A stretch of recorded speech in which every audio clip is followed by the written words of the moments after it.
the next match, the next quarterfinal match in the WWE Tag Team Title #1 Contenders Tournament between the Usos and the Social Outcasts. Pretty throwaway match. The Usos went on a roll-up, but afterwards was what had everybody talking on social media. The Bullet Club members, or former Bullet Club members, I guess at this point, Karl Anderson and Luke Gallows. I said Doc Gallows before, but WWE is officially going by Luke Gallows now, which is good. They're not ignoring his past history with the company.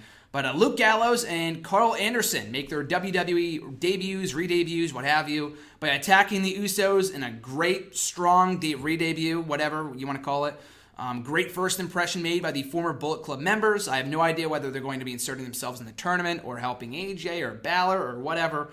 Right now, I feel like it's just going to be Gallows and Anderson. No Balor, no Styles, maybe down the line, which is good. I feel like you can build to that and not, deliver it right on night one. So I like that a lot, and it gives the show a sense of urgency more so than anything else. Someone texted me right after this happened saying, I went out for 5 minutes at Starbucks and I missed it. Like, what the hell happened? Like, you can't miss a moment of Raw. That's what happens. Even during the most inconsequential matches, this sort of thing could happen. You never know. And that's the kind of urgency we need back on Raw that was evident during the Attitude Era. But the match itself was whatever, but the debut or re-debut, whatever, of Gallows and Anderson was great, and I'm looking forward to seeing where they go from here. So, Randy, what was your first impression when you saw Gallows and Anderson come back on Monday Night Raw?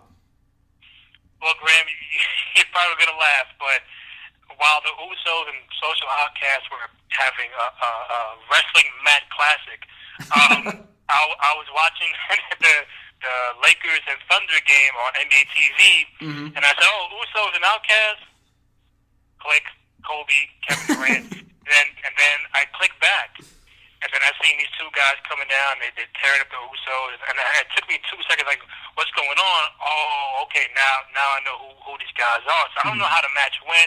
I don't know if they came out to ring music, where they came from, the main ramp, or from the crowd. I have no idea, but to me, I'm not a big Usos fan. I just think their character is really boring and bland, and it's just something about them, not saying they're not, great wrestlers, but the character is just not, very appealing to me. So now you have the Bullet Club guys involved with them. They take them out, and they do their thing. Now, before I go further, now, is there a reason why they're not calling them the Bullet Club, or they're going by the real names, or did they mention Bullet Club by name last night?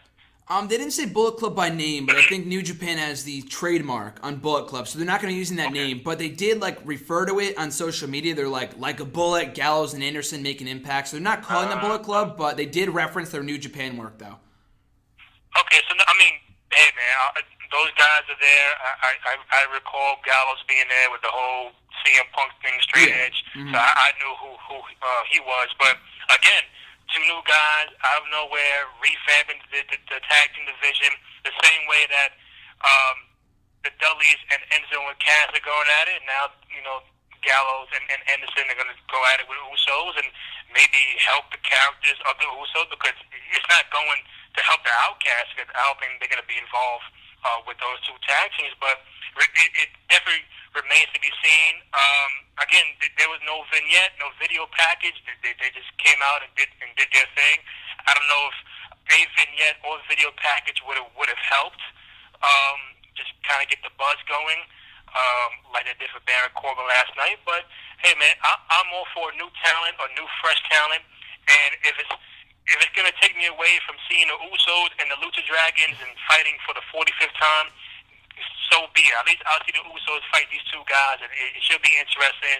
Now, the tag team tournament might have a team missing. They might put Gallows and Anderson in that spot, and now you're gonna have maybe them, Enzo and Cass, and the other people, the Dudleys. So it sounds like it could get interesting, but then, like I said, it remains to be seen how the tournament ends up. But social media was going crazy for the Bullet Club, and I'm like, and again, I'm not going to sit here and say like I've been watching what they've been doing recently. I've definitely heard about them, but as long as it's something new, we can thank Shane McMahon, quote unquote. We can thank Shane McMahon for bringing these guys to the roster and bringing some new fresh talent up there. Exactly. Bottom line, it's something new. It's something fresh. Exactly. I've only seen some of their work from New Japan, but I know Luke Gallows from his previous WWE run is running TNA as well as Doc. He's a great talent. Karl Anderson speaks for himself as well. Really established seasoned veteran. These guys are going to make an immediate impact in the WWE Tag Team division. So to me, it seems like they're going to take out the Usos. They're going to enter themselves in the tournament, win the tournament, and then they can win the belts and maybe feud with the Usos and New Day or New Day Usos. There's a lot of ways they can go with this, which is what makes me the most excited. And I like the way they debuted, too. People are like, oh, why would they debut by attacking the Usos? Why wouldn't they debut in the main event by attacking Roman Reigns or aligning with AJ or whatever? Because that's what everyone expected. You got to do the opposite. Not saying always swerve the audience, but like I said, it was something unpredictable. Randy, you said yourself you were watching the basketball game last night. They took people by surprise by debuting them after a match that no one cared about. So you got to keep people on their toes. But I'm looking forward to seeing where these guys go from here. They're a great tag team. It's going to be another strong addition to another growing WWE Tag Team division, so it should be fun to watch. RJ, your immediate reaction to the Bullet Club members arriving on Raw? I thought it was great. Like Randy said, he unfortunately missed the mat class between the Usos and the Social Outcasts, but absolutely, yeah. He's still regretting it. He's still regretting it, exactly. But I won't say I don't like the Usos, but they've just been in the title picture for so long. It's just like, give it a rest. Yeah. Like I said, I don't hate them or anything. I just think they've been in the title picture like Paige was for so long. It's just like, give someone else a chance. Like, Christ almighty. I want to hear Uso crazy for another 2 months. It's so annoying. They just shove them down our throats. I'm like, all right, I don't want to see it anymore. So it's good to see Gallows. And entrance is too long, too.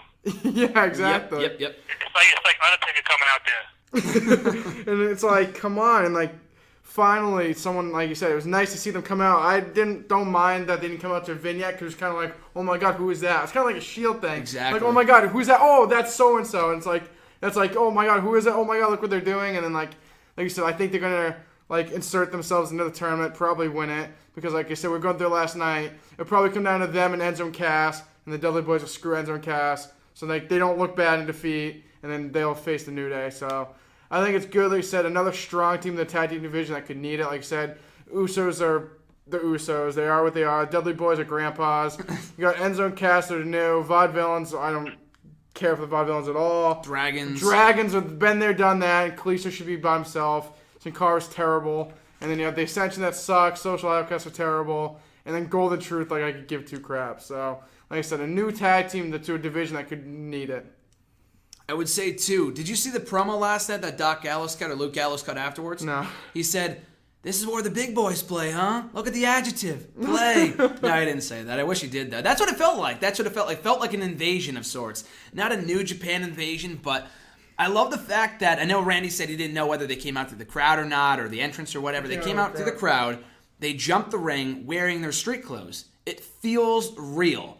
It feels real, more real than having them come out to music. Like, why would the production team play their music if they have no idea who these guys are? If they aren't signed, that would make zero sense. Unless they're in cahoots with Shane, which they very well might be, that would make zero sense. So I'm glad they kind of debuted the way they did. The attack was strong. Their tag team finisher looks great. That spinning neck breaker or whatever it is. And they look dominant. They looked vicious. They look badass. And it should be great to see what else happens with them. I feel like this will not be all that we see from them. Maybe a possible alignment, like I said, with Styles or Balor or whatever. It's going to be cool to see how this evolves in the months to come.